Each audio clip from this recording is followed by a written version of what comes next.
भारतीय reserve bank ने international monetary fund के उस आकलन को नकार दिया है जिसमें आईएमएफ ने कहा है कि भारत में जीडीपी की तुलना में बढ़ता कर्ज बड़ी चुनौती बन सकता है। अपने मासिक बुलेटिन में रिजर्व बैंक ने कहा है कि वित्त वर्ष 30-31 तक जीडीपी की तुलना में भारत का कर्ज घटकर 73.4% पर आ जाएगा।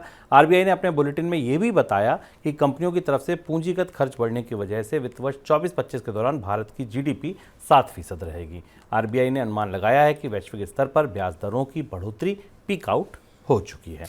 तो सर, एक तरफ कहा कि नकार दिया, दूसरी तरफ कहा 30-34 तक हम कम भी करेंगे। तो जब बढ़ा ही नहीं था तो कम क्यों करना? नकारना तो नहीं था, जो तथ्य है वास्तविकता उसे तो आप नहीं नकार सकते, क्योंकि आईएमएफ की जो रिपोर्ट आई थी दिसंबर में, जिस रिपोर्ट के बाद तमाम चर्चा हुई, आपको हमने इकोनॉमिका में भारत के कर्ज का सच भी बताया था विस्तार से, और इससे पहले भी हमने बताया था आपको, वो उनके लिंक्स आपको डिस्क्रिप्शन बॉक्स में मिल जाएंगे जिससे आप समझ सकें कि भारत के कर्ज की स्थिति क्या है।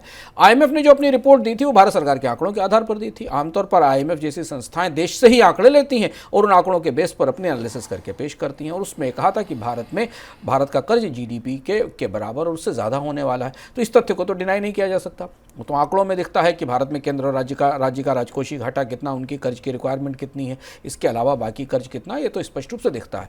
तो जो क्रिटिसिज्म हुई, जो आलोचना हुई, उसे नकारा रिजर्व बैंक ने। रिजर्व बैंक ने इस तथ्य, इस आंकड़े को नहीं नकारा, अब परोक्ष रूप से बात स्वीकार भी कर ली, क्योंकि ये कहा गया कि 2030-31 तक इसे घटाकर 73.4% लाया जाएगा। आंकड़ों को आंकड़ों से समझिए। 2014 में भारत का टैक्स टू जीडीपी रेशियो 60% हुआ करता था। 2031 तक भी अगर घटेगा, ये घट पाएगा, क्योंकि घटने में कई सारे किंतु परंतु हैं, तब भी ये 73-74% होगा। अगले साल के लिए माना गया कि करीब 81 से 82% के आसपास रहेगा। पर एक कह देना और कर्ज घटा देना, इन दोनों में लगभग जमीन आसमान का, समुद्र की गहराई और आसमान की ऊंचाई का फर्क है। क्योंकि जहां तक कर्ज लेकर सरकारें पहुंच जाती हैं, वहां से पीछे हटने के लिए उन्हें बहुत कुछ बदलना पड़ता है। खर्च घटाना पड़ेगा, कर्ज की एडवांस में देनदारी बनानी पड़ेगी, और ये सब कैसे होगा, इसका कोई आइडिया रिजर्व बैंक की रिपोर्ट में नहीं मिलता। और ना सरकार की तरफ से कहा गया, सरकार ने भी कहा गया कि कर्ज को हम कम तो करेंगे, पर उसका प्लान क्या होगा, कैसे कम किया जाएगा। इस साल भी सरकार ने जो कर्ज लिया, जो हाल का वित्त वर्ष खत्म होने वाला है, वो कोविड के दौर से ज़्यादा है, तो सरकार के कर्ज की रिक्वायरमेंट तो लगातार बढ़ती जा रही है। पर परोक्ष रूप से रिजर्व बैंक की रिपोर्ट में सरकार के कर्ज की समस्या अब आ गई है, दिखने लगी है।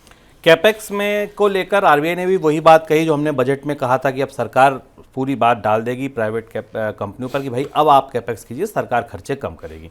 आरबीआई ने लगभग यही कह दिया। शुभम, ये बात भी रिजर्व बैंक ने जो कहा है वो इसी से जुड़ती है, दोनों के हिस्से हैं कि अगर सरकार को अपना कर्ज उत्तरोत्तर कम करना है और जीडीपी की तुलना में उसे कम स्तर पर लाना है, क्योंकि कर्ज की जब हम बात करते हैं तो उसमें केवल सरकार का ही कर्ज शामिल नहीं होता, कंपनियों का कर्ज अलग है, रिटेल लोन अलग है, भारत में परिवारों के कर्ज अलग हैं, और इन सबको मिला लिया जाए तो जीडीपी से काफ़ी ज़्यादा कर्ज का, तो अगर पूरे फाइनेंशियल सिस्टम में टोटल डेट को आप जीडीपी की तुलना में देखें तो हम तो 100% से काफ़ी ऊपर निकल चुके हैं। लेकिन यहाँ बात केवल सरकार के कर्ज की।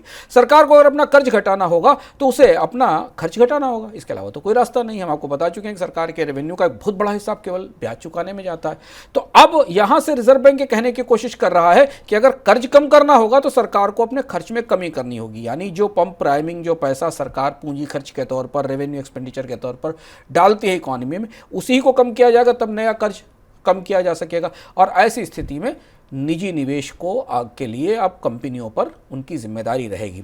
अगर आप बजट की चर्चाओं को याद करते हो जो हम लोगों ने की थी बजट के बाद, उसमें हमने कहा था कि बजट ने स्पष्ट रूप से अगले साल के लिए संकेत दे दिया है। जुलाई में वो 2 तरीके के संकेत दिए हैं कि ये जुलाई के बजट में सरकार को टैक्स बढ़ाने पड़ेंगे ताकि अपने खर्च को सीमित किया जा सके, और दूसरी चीज, निवेश के लिए अब प्राइवेट सेक्टर को मिलने वाली रियायतें या तो वापस होंगी या फिर प्राइवेट सेक्टर को इस बात के लिए बाध्य किया जाएगा कि वो बाजार में निवेश बढ़ाए, क्योंकि इस कर्ज की रोशनी में, जीडीपी के बराबर के कर्ज की रोशनी में, सरकार अब आने वाले समय में कर्ज लेकर इकोनॉमी में निवेश नहीं कर सकती।